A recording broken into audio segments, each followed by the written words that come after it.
जान है इश्क़ मुस्तफ़ा, रोज फजू करे खुदा, जिसको हो दर्द का मजा नाज़े दवा उठाएगी। वो लेटा है बरेली में जिसने ये कहा था सरवर कहूं के मालिक व मौला कहूं तुझे, बाग़े खलील का गुले ज़ेबा कहूं तुझे, तेरे तो वस्फ़ है बेतनागी से है बरी, हैरान हूं मेरे शाह में क्या क्या कहूं तुझे।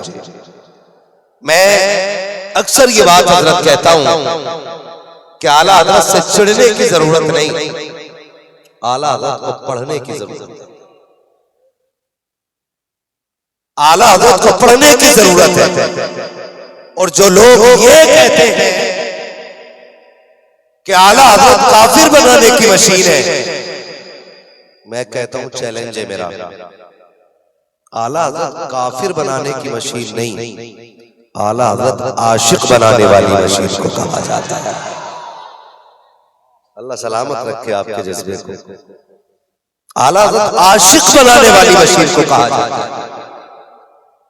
ये जितनी तनकीद है और जितने तंज इमाम अहमद रजा पे किए गए, काश इस कौम ने इमाम अहमद रजा को पढ़ा होता।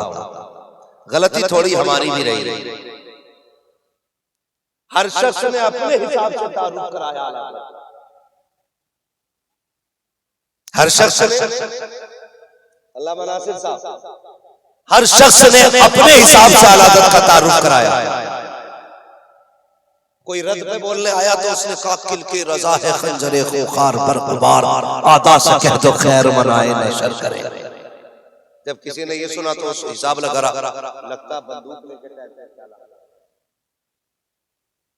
जब ऐसे तारुफ कराया है ना, जानते हो मैं तारुफ की एक सूरत ये भी समझता हूं कि इस सदी के सबसे बड़े सूफी को इमाम अहमद रजा कहा जाता है। ये जो मिसवाक लटकाए घूमते हैं ना गली गली, मुख्तसर पजामा पहन के, निहायत लंबा कुर्ता पहन के, और अपनी सूफियत का ऐलान करते हैं। मैं कहता हूं वक्त के सबसे बड़े सूफी को इमाम अहमद रजा कहा जाता है। इस सदी के सबसे बड़े सूफी को इमाम अहमद रजा कहा जाता है। इतना बड़ा सूफी कि वो कहता है सूना जंगल, रात अंधेरी, छाई बदली, सोने वालों जागते रहियो, चोरों की रखवाली। इतना बड़ा सूफी, इतना बड़ा सूफी। जरा गौर करें इमाम अहमद रजा की जिंदगी पे और हम अपनी जिंदगी देखें। हम एक तो चिल्ले काट के वली हो जाते, समझ रहे? हम एक तो चिल्ले काट के वली बन जाते, 4 दिन तस्बीह लटका के वली बन जाते, पूरी जिंदगी पाप करने के बाद आखिरी वक्त में दाढ़ी रख के कुर्ता लगा के विलायत का दावा करके जन्नत के ठेकेदार बन जाते हैं। मेरा इमाम अहमद रजा वो है जिसकी जिंदगी का एक एक लम्हा सुन्नत के मुताबिक गुजरा है। उठना बैठना तो छोड़िए, जो सोता भी था तो हुजूर की सुन्नत के मुताबिक सोया करता था, जो जागता था तो सुन्नत के मुताबिक जागता था, जिसके सीने में इश्क़ रसूल की ऐसी शमा रोशन थी कि जो बोलता था तो इश्क़ रसूल के लहजे में बोला करता था। लेकिन खुदा तरसी का आलम, आज अगर 8 दिन तस्बीह पढ़ के बाप मर जाए या मैं मरने लगूं ना, तो मैं कहता हूं सुनो, मेरा गुंबद जरा ऊंचा सा बनवाना, मेरा मज़ार थोड़ा अच्छा बनवाना। और इमाम अहमद रजा आम बंदा नहीं, 1000 किताबों का मुसन्निफ, जिसको ये शरफ मिला हो कि मदीने गया हो तो हुजूर को देखे बगैर नहीं बल्कि उनके चेहरे की ज़ियारत करके लौट रहा हो। ये शान इमाम अहमद रजा की है। ये अज़मत रब ने इमाम अहमद रजा को अता फरमाई है, जिसकी बेशुमार करामतों में से करामत को फतावा रज़विया कहा जाता है, जिसके इश्क के नमूने को हदायत की बख्शिश कहा जाता है। वो इमाम अहमद रजा जब अपनी आजिज़ी पे बात करता है ना, मौत का तसव्वुर आता तो कहता है मुजरिम को न शर्माओ, अहबाब कफन ढक दो, मुंह देख के क्या होगा पर्दे में भलाई। इतना बड़ा अल्लामा कह रहा है मुजरिम को न शर्माओ, अहबाब कफन ढक दो, मुंह देख के क्या होगा पर्दे में भलाई है। और पढ़िए आला हजरत को, उनकी जिंदगी को देखिए। खुद मेरा इमाम कहता था एक मैं क्या मेरे इसिया की हकीकत कितनी, मुझसे 100 लाख तो काफी है इशारा। हम आला हजरत से सीखें खुदा तरसी क्या है, हम सीखें आला हजरत से, और ये सिखाया है हमें इमाम अहमद रजा। सुन्नियों, आला हजरत सिर्फ नारे लगाने तक नहीं है, आला हजरत हमारे किरदार तक होने चाहिए। हमारे उठने बैठने से आला हजरत का तारुफ हो जाना चाहिए। हमारे लहजे बताएं कि हमारा हजरत वाले हैं, हमारी जिंदगी बताए कि हमारा हजरत वाले हैं, हमारा चलन बताए कि हमारा हजरत वाले हैं, हमारा रवैया हमें सिखा दे कि हमारा हजरत वाले लोग। ये कोशिश कीजिएगा। मैं इस टॉपिक पे बात इसलिए कर रहा हूं क्योंकि इसमें इमाम अहमद रजा कॉन्फ्रेंस का भी मौजूद दिया गया है। तवज्जो है आप लोगों को? मैं कहता हूं आला हज़रत को पढ़िए, फिर कहता हूं मैं आला हज़रत को पढ़िए, पढ़िए आला हज़रत को, उनकी जिंदगी देखिए। बताऊं आपको आला हज़रत कौन है? करूं इस टॉपिक की बात थोड़ी देर, जरा कह दे या रसूल अल्लाह। हाँ जी, खुदा सलामत रखे आप लोगों को। बस आप जमे रहे, बाकी जमे या जन्मे रहे कोई फर्क नहीं पड़ने वाला। हाँ, आला हज़रत इमाम इश्क़ मोहब्बत, आप उनकी जिंदगी देखें। सरकार आला हज़रत ने कई हजार अशार लिखे, कई हजार, और उन शेरों के जरिए सीने में इश्क़ रसूल की शम्मा जलाई है। हम तो साफ बात कहते हैं कि पहले पढ़ो आला हज़रत को, फिर बात करो आला हज़रत को। उनके किरदार का आलम यह था। आज हमारा मिजाज देखें, हमारा मिजाज, अगर कोई ये कहता है ना माइक में बड़े मौलवी साहब तकरीर करने आ रहे हैं, तो मुकर्रिर साहब का मूड खराब हो जाता है। अरे मुझे अल्लामा नहीं कहा, मुझे कुतुब नहीं कहा, मुझे गौस नहीं कहा, मुझे अब्दाल नहीं कहा, और आला हज़रत 1000 किताबों से ज्यादा के मुसन्निफ हैं, और इतने बड़े अल्लामा हैं कि अगर फिक़्ह पे लिखने लग जाए ना तो अपने वक्त के इमाम आज़म नजर आते हैं। अगर हदीस में बोले तो अपने वक्त के इमाम बुखारी लगते हैं। खुदा की कसम अगर तजवीद पे बोले तो अपने वक्त के इमाम आसिम नजर आते हैं।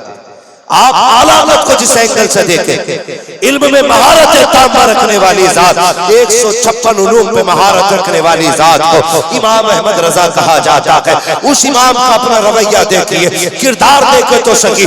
खुदा की कसम सिर्फ लहजे में इश्क़ रसूल ना था, सिर्फ बात में इश्क़ रसूल ना था, बल्कि उसके किरदार से भी इश्क़ रसूल की खुशबू आया करती थी। जो चलता था तो अदाए मुस्तफा का नमूना बन के चलता था। लोग देख के कहते थे देखो तो अगर अहमद रजा का किरदार इतना हसीन है तो मोहम्मद मुस्तफा का किरदार कितना हसीन है। ये इमाम अहमद रजा की जिंदगी थी।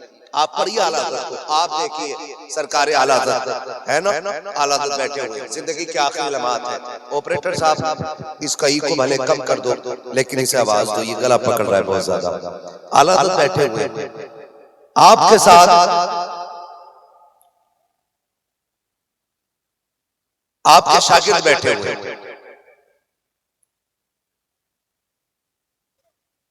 अचानक एक बच्चा सामने से आया, उसने आके कहा बड़े मौलाना साहब, फरमाया जी आपकी दावत है हमारे घर। क्या कहा उसने? सारे समझ रहे हैं ना मेरी ज़बान? क्या कहा उसने? दावत है। बच्चा छोटा था, आला हज़रत फरमाने लगे बेटे घर में कोई बड़ा नहीं था, तुझे भेज दिया दावत करने के लिए। बच्चे ने कहा जी मैं यतीम हूं, मेरे सर पे बाप का साया नहीं। इतना सुना ना गर्दन झुक गई वक्त के इमाम की। फरमाने लगे बेटे दावत कबूल है, मगर खिलाओगे क्या, खिलाओगे क्या? बच्चे की गोद में ना पालक था, चने का साग, साग समझते ना, चने का साग बोलते हैं ना, हाँ, उसकी गोद में साग था। उसने कहा जी ये सब्जी बनेगी और बेसन की रोटी। आपने अल्लामा ज़फरुद्दीन को साथ में रखा था, बैठे हुए थे। फरमाने लगे बेटे बुलाने आ जाओगे या खुद आ जाए? सुनिएगा आला हज़रत का किरदार देखें, बुलाने आ जाओगे या खुद आ जाए? बच्चे ने कहा कि इतने बजे आ जाइएगा, टाइम बच्चे ने दे दिया कि इतने टाइम आप आ जाइए। आला हज़रत अल्लामा ज़फरुद्दीन को लेकर के यतीम के दरवाजे पहुंच गए और जाके दरवाजे पे आवाज दी अल्लामा ज़फरुद्दीन ने, बेटा हम आ गए हैं।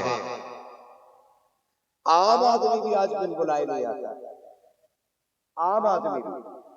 और आला हज़रत वक्त के इमाम होते हुए दरवाजे पे आ गए। अल्लामा ज़फरुद्दीन बिहारी रहमतुल्लाह तआला अलैह, आपने कहा बेटे हम आ गए। बच्चे ने कहा कौन बड़े मौलाना आ गए? कहा हाँ। बच्चे ने कहा ठहरो अभी आ रहा हूं। कितनी इज्जत, ठहरो। बिहारीपुर ढाल पे उस बच्चे का मकान है। आला हज़रत अल्लामा ज़फरुद्दीन के साथ खड़े हुए हैं। जो भी गुजर के जाता देख के कहता था अरे आप यहाँ खड़े हैं, आप यहाँ खड़े हैं। आप कहते चले जाइए, हमें यहाँ जरूरत लाई है, अपने काम से यहाँ आए हैं। थोड़ी देर के बाद बच्चा अंदर से निकला और एक बोरिए का एक टाट का टुकड़ा ला करके अल्लामा ज़फरुद्दीन के हाथ में दिया, दे करके कहा था हजरत जी से बिछा के बैठ जाइए, मैं खाना लेकर के आ रहा हूँ, लाओ तो सही। ऐसे किरदार का मालिक और खुदा की कसम अहमद रज़ा उस्ताद को कहा जाता है जो अगरबत्तियों से अमीर नहीं हुआ, बाजार की चादर से अमीर नहीं हुआ, बल्कि आला हज़रत उस्ताद को कहा जाता है जिसके बाप को अल्लाह ने 1000 बीघे जमीन की मिल्कियत की चाबी अता फरमाई।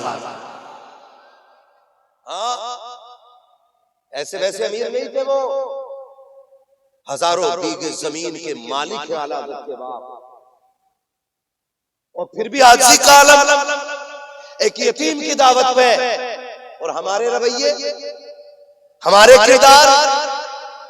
किरदार ऐसे होते हैं। अगर दावत गरीब की होती है, बाप कह देता बेटे तू चला जा, मुझे फुर्सत नहीं है। गरीब के यहाँ जाना होता है, हम बच्चों को भेज देते हैं। अमीर के यहाँ की दावत होती है, हम सच सवर के जाया करते हैं। आपसे कहना चाहता हूँ खुदा के वास्ते, अगर अमीर की दावत भी आए, गरीब की दावत भी आए, तो भले अमीर की दावत छोड़ दीजिएगा, लेकिन गरीब की दावत में जरूर जाइएगा। इसलिए कि अमीर के दस्तरखान में आपके जैसे हजार हो सकते हैं, लेकिन गरीब के दस्तरखान पे आपके जैसा कोई और नहीं होगा। इसलिए आप उसके दस्तरखान पे जाकर के ये एहसास दिलाइए कि हम दौलत से प्यार करने वाले नहीं, हम मोहम्मद की उम्मत से प्यार करने वाले लोग। ये कोशिश करेंगे इंशाअल्लाह, गरीबों को निभाया करो। आला तक जाके बैठ गए। कौन बैठे जाके? आला हज़रत। बोरिया बिछा दिया, बैठ गए। अल्लामा ज़फरुद्दीन भी बैठे, आला हज़रत। लोग गुजर के जा रहे हैं, हज़रत आप यहाँ कैसे बैठे? फरमाया दावत है हमारी। लोग रुकने लगते ना तो आला हज़रत फरमाते तुम्हारी दावत नहीं है, तुम जाओ, सिर्फ हमारी दावत है। इसके अंदर भी शरीयत। कहते थे तुम्हारी दावत नहीं, दावत सिर्फ हमारी है। हमें भी इससे सीखना चाहिए, जितनों की दावत हो उतनों ही को जाना चाहिए। दावत एक बंदे की है, बंदे 6 जा रहे हैं। हाँ, बाइक पे वो तो जगह नहीं रहती, वरना डंडे बांध के 8 बैठ जाए, वलीमे का कार्ड मिल जाए कहीं से, बात है ना जी। तो चल भाई चल,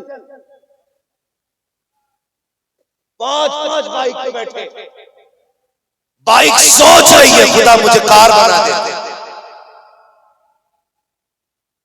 और दावत एक की, जा कितने रहे, खाना एक का बनाओ, खाने 6 बैठ जाए, फिर क्या होना है, क्या हो जाएगा, काम नहीं खत्म ही हो जाएगा, क्या हो जाएगा। दावत एक की और खाने कितने बैठे, खाना खत्म। और अगर आधे भूखे रह जाएं, आधे खा लें तो इज्जत होगी कि बेइज्जती?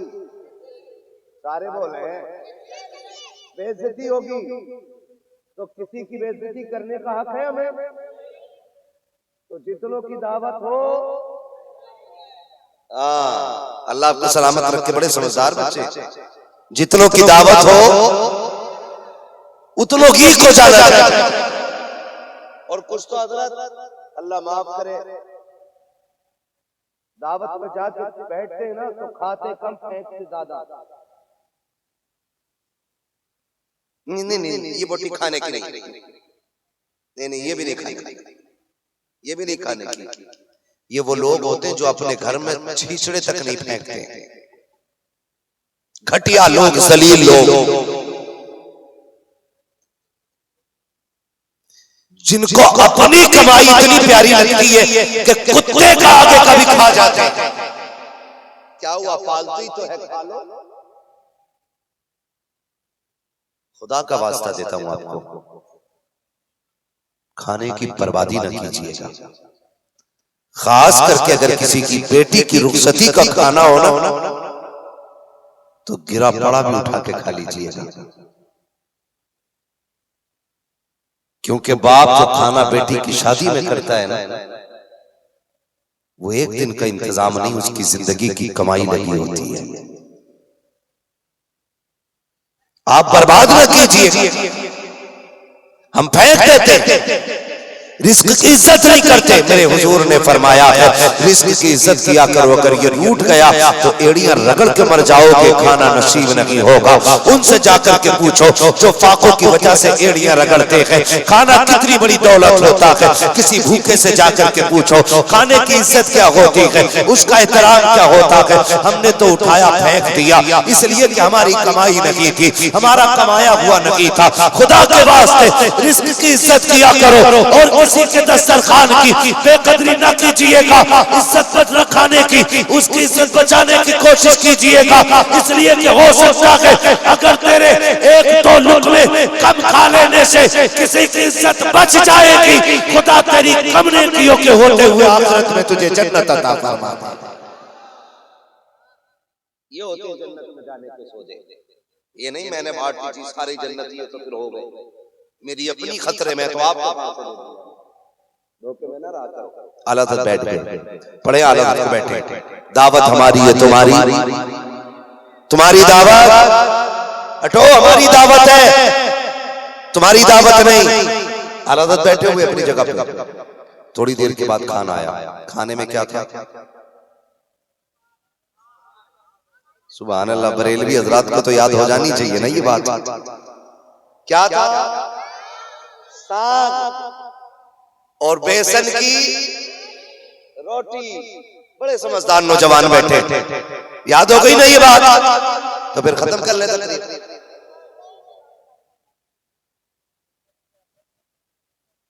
हैं। जो है सारे लोगों की ना, साग और बेसन की रोटी। और आला हज़रत की जिंदगी के आखिरी अय्याम है, तबीयत बहुत ज्यादा खराब है।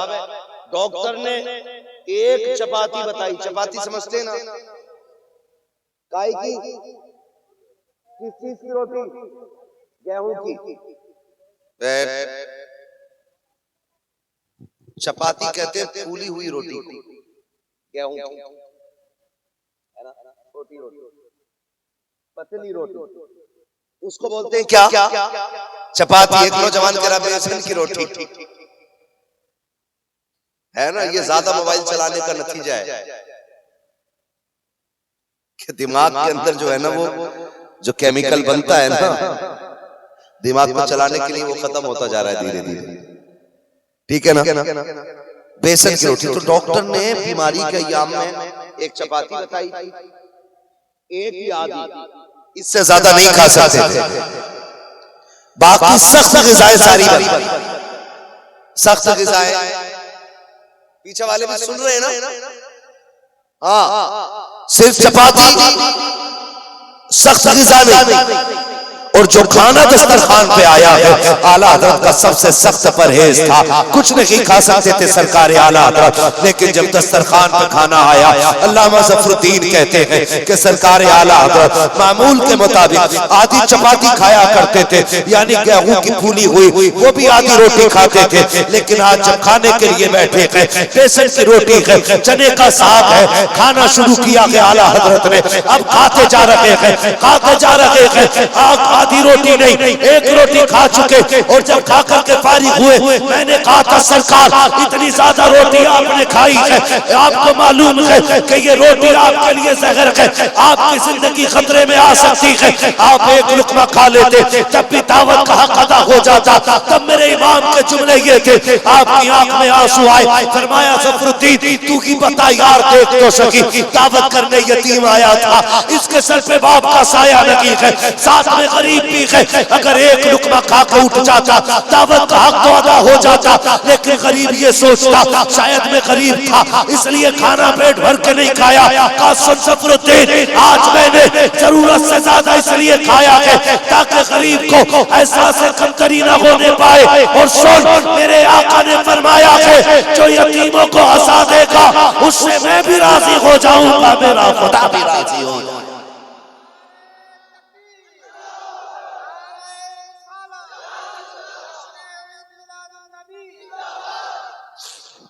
अल्लाह आपको सलामत रखे। मैं तो कहता हूँ अल्लामा नासिर को भी अल्लाह सलामत रखे कि इनके नारे से इतना सुकून मिल गया कि मैंने सांस ले ली, है ना। खुदा आपको सलामत रखे। ये सरकार आला हज़रत है, फरमाते हैं सिर्फ इसलिए। और फरमाया ज़फ़रुद्दीन मेरे नबी ने फरमाया है कि मैं किसी का दिल तोड़ने नहीं आया बल्कि टूटे दिलों को जोड़ने के लिए आया। मैंने इस सुन्नत पे भी हुजूर की अमल किया है। आला हज़रत फरमा रहे हैं, पढ़ो आला हज़रत को, समझो आला हज़रत को। आला हज़रत ने अमल करके दिखाया है, अमल करके दिखाया है सरकार आला हज़रत ने, और जिंदगी बदल के रखी है जवानों की आला हज़रत ने। इसकी शमा किसने जलाई सीनों में? आला हज़रत ही ने तो जलाई। ये किसने बताया कि काबे का काबा मेरा रसूल है? आला हज़रत ही ने तो बताया। कहा था हाजियो आओ, हाय हाय हाय, हाजियो आओ, काबा तो देख चुके,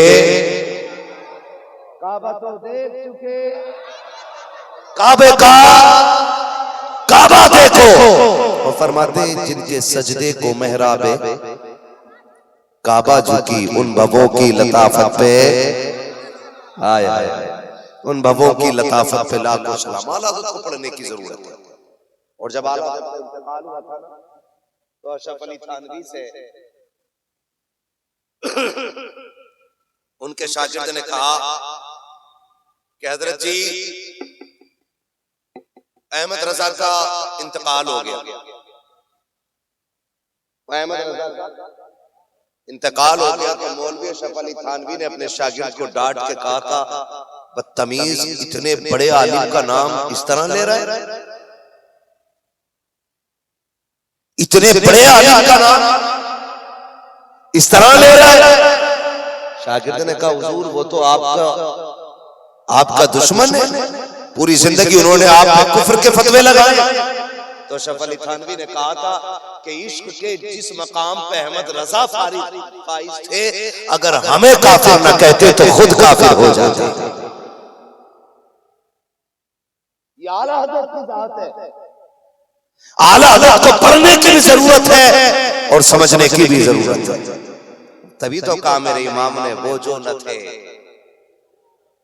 वो जो न हो, वो जो न हो, जान है वो जहान की, जान है तो जहान है।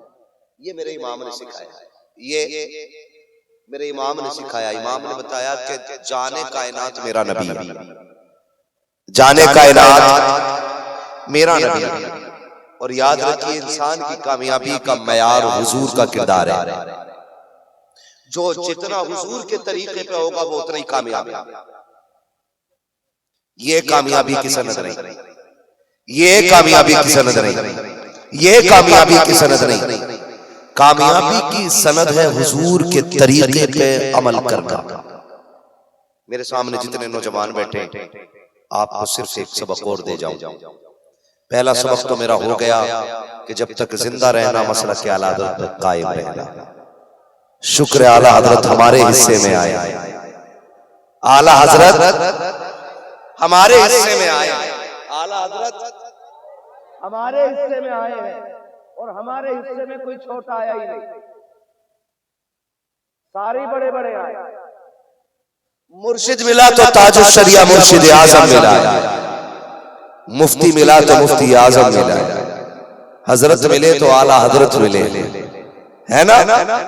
इमाम मिले तो इमाम आजम मिले, गौस मिले तो गौस आजम मिले, शहीद मिले तो शहीद आजम मिले हैं, और रसूल भी मिले हैं तो रसूल आजम मिले। अपने हिस्से में सारे बड़े बड़े लोग, सारे बड़े बड़े लोग हैं, सारे बड़े बड़े लोग अपने हिस्से में आए। इस बात किया करो, रब ने सुन्नी बरेलवी बनाया, वरना हम भी ना जाने किधर किधर के चक्कर काट रहे हो। आला हज़रत ने सबको इकट्ठा करके हुजूर के कदमों पे डाल दिया और कहा, सुनो, सुनते हैं कि महशर में सिर्फ उनकी रसाई है, गर उनकी रसाई है लो जब तो बनाई है। सबने सफे महशर में ललकार दिया हमको, ऐ बेकसों के आका अब तेरी दुहाई है, ऐ बेकसों के आका अब तेरी दुहाई है। फिर आखिर में जाके कह रहे हैं, मतला में ये शक क्या था, वल्लाह रजा वल्लाह सिर्फ उनकी रसाई है, सिर्फ उनकी रसाई है। आला हज़रत ने हमें उस चौखट पे लाके डाला है। अब हमारी जिम्मेदारी बनती है जब तक जिंदा रहे हुजूर से वफा करते रहे। करेंगे इंशाअल्लाह, करेंगे। अपने बच्चों को सबक पढ़ाइए कि जब तक जिंदा रहे मसला के आला हज़रत कायम रहेंगे इंशाअल्लाह।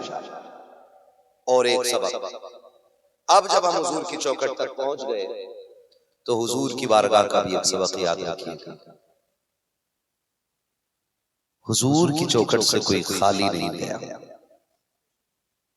हुजूर के दरवाजे से बस इतना सबक याद रखना है कि इस सुन्नत पे हमें भी अमल करना है कि जो हमारे दरवाजे पे जरूरत के मुताबिक आए हम उसकी कुछ ना कुछ मदद जरूर करेंगे इंशाअल्लाह।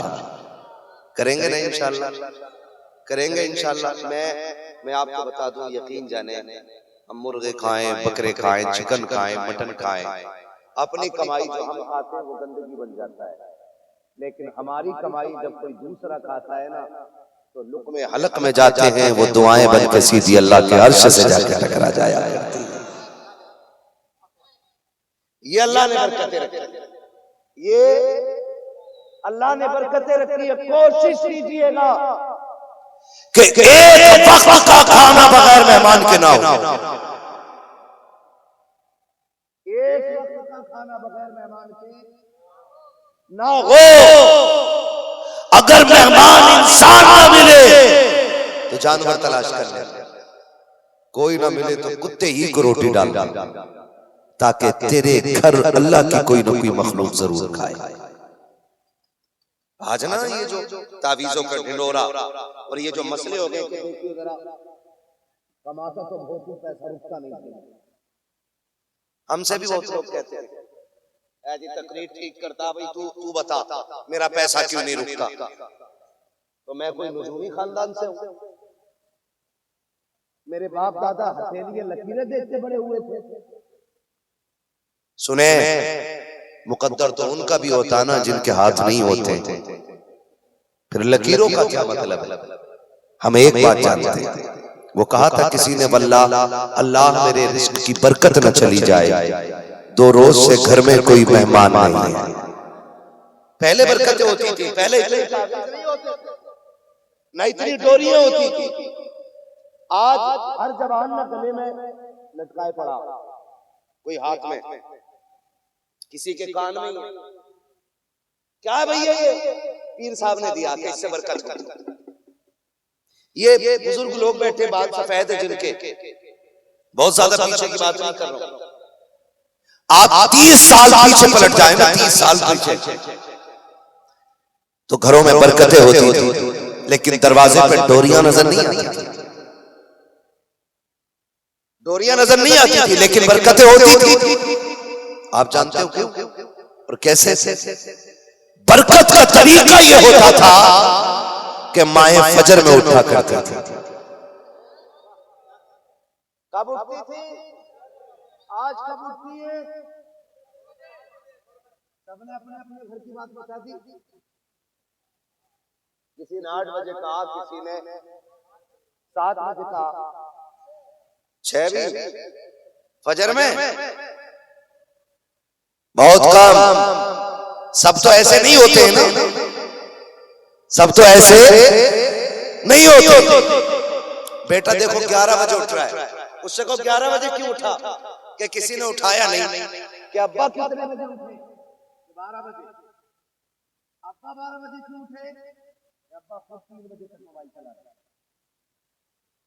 हाँ, अब्बा खुद पबजी खेल रहा 3 बजे तक। अब इनकी गोदों में सलाउद्दीन आने। इस नस्ल से मोहम्मद बिन कासिम आए। खुद फैसले करो। बरकतें पहले भी होती थी, लेकिन लोग तावीजों के लिए धक्के नहीं खाते थे।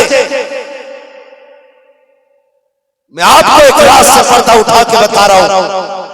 माए फजर में उठती थी, मुसल्ले बिछाती थी, फजर की नमाज अदा करती थी, कुरान लेकर बैठ जाती थी। हल्की सफेदी फैली, दरवाजे पे परिंदे आ गए, कुरान चूमा बंद किया, अंदर माँ गई, मुट्ठी भर के दाने लाई और दाने परिंदों को डालकर कहती थी शुक्र मेहमान आ गए हैं। वो चंद दाने खाने वाले परिंदे, दाने तो चंद खा के जाते थे, लेकिन दुआएं नस्लों के रिज़्क़ की दे जाया करते थे। दुआएं नस्लों के रिज़्क़ की दे जाते थे। और आज कुत्ता आ जाए रोटी खाने, बंदा बैठा कह रहा कुत्ता मार। पहले कुत्ते को मारा जाता, फिर खाने बैठता बंदा। ये हमारे रवैये, हमारे अमाल,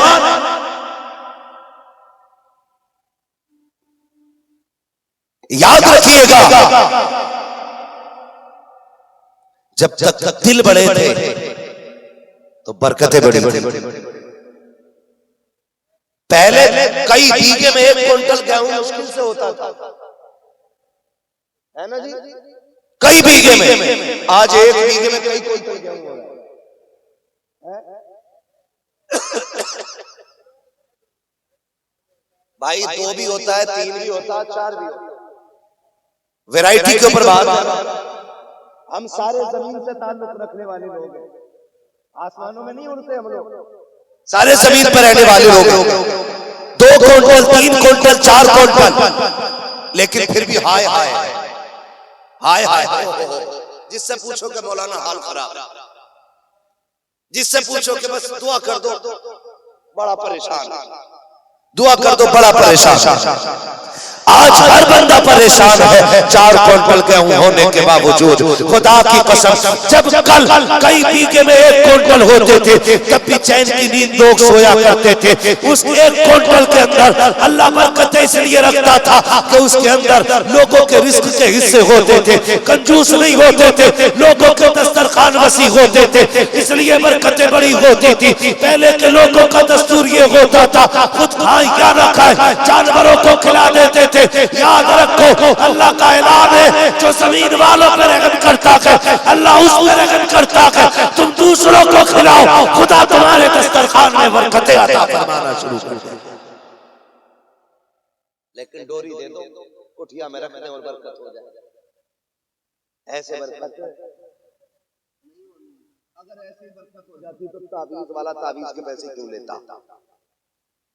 एक ताबीज खुद ही पहन लेता बरकत वाला। भाई खाली अगर इससे ही काम चलता तो जो ताबीज के पैसे ले रहा है वही नहीं पहन लेता है। अपने ऊपर रहम करे, खिलाया पिलाया करे। मैं कभी कभी सोचता हूँ उसका नाम सुना है ना, क्या नाम है, फिरौन। किसके दौर में था ये? क्या बात है, माशाल्लाह, बच्चे बहुत समझदार हैं। अल्लाह इन बच्चों के माँ बाप को सलामत रखे। हाँ जी, जो बोल के अल्लाह उनके माँ बाप को सलामत रखे। किसके दौर में था? हजरत मूसा अलैहिस्सलाम। सबसे पहले ये बच्चा आगे कूद के आया था, है ना? इसकी वजह से आप लोग भी आ गए और महफिल बहुत खूबसूरत बन गई। कब टाइम 1 घंटा होने को हो गया, पता ही नहीं, 1 घंटा पूरा हो चुका है। महफिल इतनी अच्छी हो गई है। अल्लाह आपको सलामत रखे और इन मोहब्बतों को सलामत रखे, है ना? ठीक है ना? किसके दौर में था फिरौन? हज़रत मूसा अलैहिस्सलाम के दौर में। जानते हो ये कितना बड़ा जालिम था? हजारों लाखों बच्चे इसने कत्ल कराए, ये अपनी जगह है, लेकिन इसका सबसे बड़ा गुनाह ये था कि ये खुदाई का दावा करता था। यानी क्या कहता था ये कि मैं इसका दावा क्या था? ये खुदाई का दावा करता था। इसको हटाओ यार, बहुत परेशान। क्या दावा था इसका? मैं खुदा हूं, लेकिन फिर भी अल्लाह के अजाब से बचा रहा। मुफस्सिरीन फरमाते हैं ये अजाब से इसलिए बचा रहा कि इसके दस्तरखान पे रोजाना हजारों लोग खाना खाया करते थे। समझ के मेरी बात?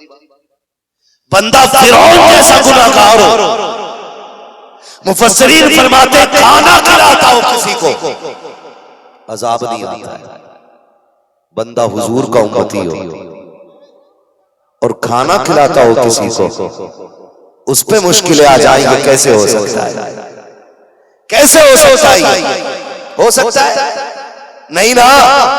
हम तो खाना बाद में खाते हैं, कुत्ते को जूता पहले मारा जाता है। हमारे दिल तंग हो गए हैं, दस्तरखान की वुसअतें खत्म हो गई है। सगा रिश्तेदार आ जाए, दस्तरखान बिछा के बैठा बाप होता है, फूफा को आते देख के कहता बेटी दस्तरखान उठा लो। जब फूफा चले जाएंगे फिर फुर्सत में खाया जाएगा, पहले ये चला जाएगा तब खाया जाएगा। खुदा की कसम ऐसे घरों में बरकतें नहीं आती है जिनके दिल छोटे होते हैं। याद रखिएगा, इनकम जितनी चाहे ज्यादा हो जाए, अगर दिल तंग हो बरकतें नहीं होती है। अगर इनकम बिल्कुल ना हो, दिल बड़े हो जाए, खुदा बरकतें अता फरमा दिया। सलामत रहो या रसूल सलाम। तो दिल बड़े कीजिए, करेंगे इंशाल्लाह, दिल बड़े करेंगे इंशाल्लाह। फिरौन फरमाया गया कि जिस दिन वो दरियाए नील में डूबा, कहां डूबा था? कहां डूबा था? दरियाए नील में। मुफस्सिरीन ने लिखा है कि उस दिन किस्मत खराब थी उसकी, कि उस दिन उसके घर पे किसी एक चिड़िया के बच्चे ने भी खाना नहीं खाया था। मुफस्सिरीन फरमाते हैं अगर उस दिन भी कोई खाना खा लेता, खुदा उस दिन भी उसको मौत ना देता।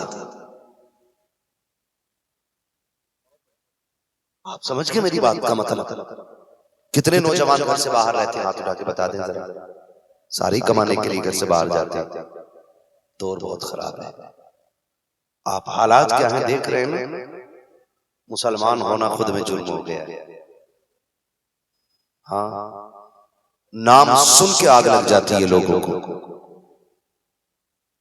वो पूरी कौम मिलके इतना एक मुसलमान को नहीं चिढ़ा पाते जितना एक मुसलमान हंस के उनकी पूरी कौम में आग लगा दिया करता है।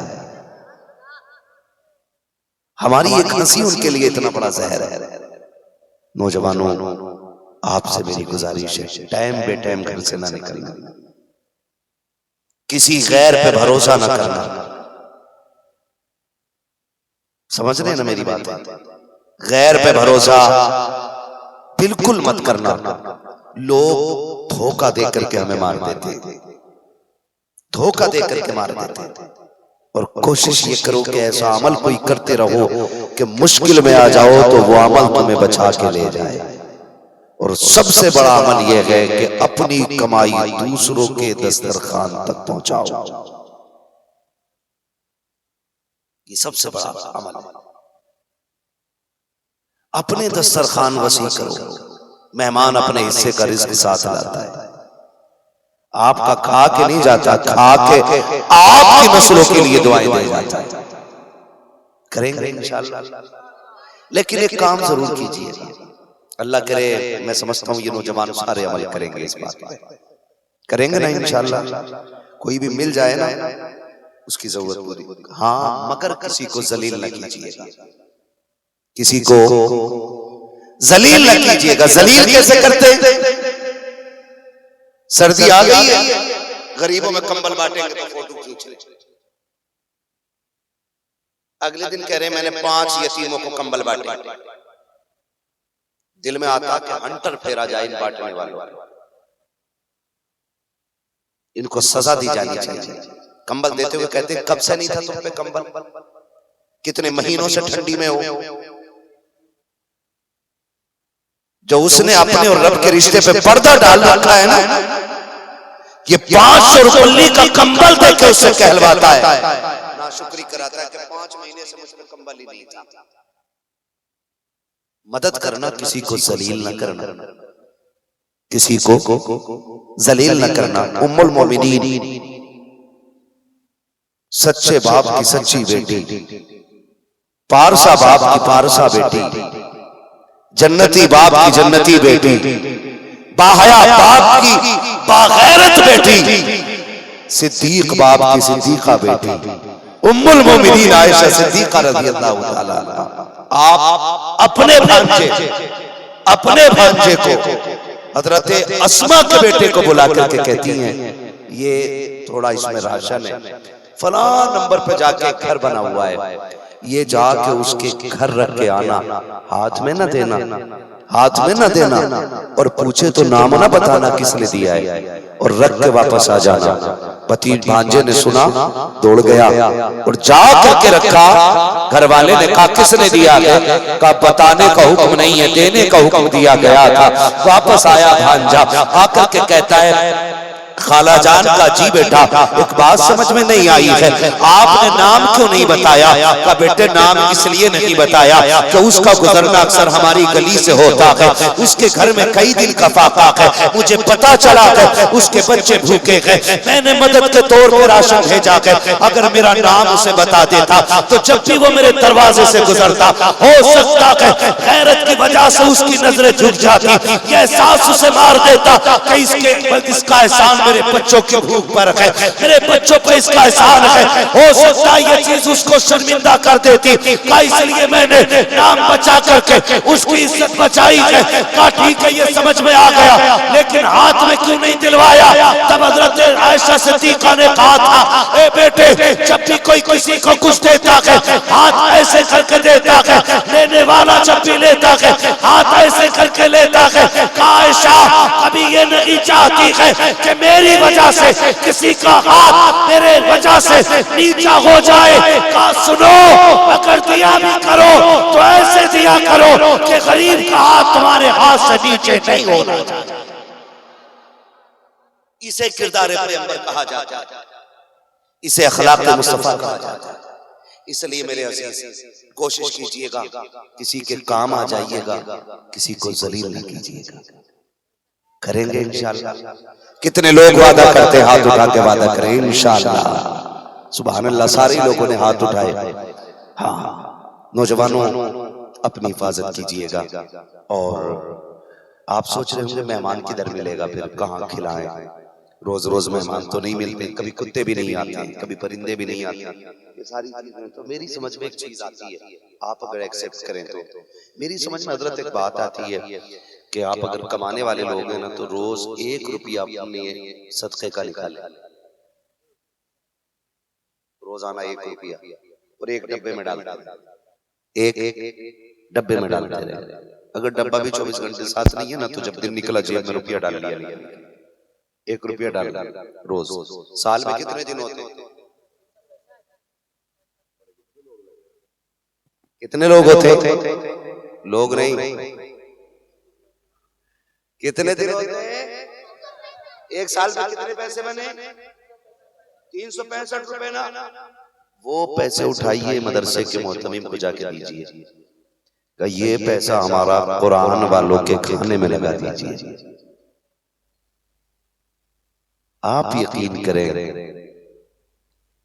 ये वो खिदमत होती है कि जब भी ये लुक़मे खाएंगे ना, आप दुनिया के किसी कोने में चले जाइए, कुरान वालों की दुआएं आपकी मदद के लिए हर कोने में जाती रहेंगी। मदरसों में जाके आप पैसा दे दीजिए। नहीं भी कमाते हैं ना, फिर भी थोड़ा बहुत कभी कभार दुआएं ले लीजिए। करेंगे इंशाअल्लाह। मेरी पूरी तकरीर की 2 बातें ऐसी कही है मैंने जो माहसल है मेरी गुफ्तगू का। पहली बात तो ये मसला के आला हज़रत पे कायम रहेंगे इंशाअल्लाह। अपने बच्चों को सबक पढ़ाइएगा कि मसला के आला हज़रत पे कायम रहना है। और नंबर 2 मैंने क्या बात बताई, अपने दस्तरखान पे मेहमान जरूर रखिएगा। इंसान ना मिले तो कुत्ते, परिंदे, चूंटियां ही मिल जाएं। ये भी ना मिले तो तालाब तो होगा कहीं ना कहीं, मछलियों को दाना डालाया करें। ये बहुत बड़ी मैंने आपको बात बताई है बरकत के लिए इंशाअल्लाह। इसमें बरकत भी मिलेगी और इसमें नेकियां भी मिलेंगी इंशाअल्लाह।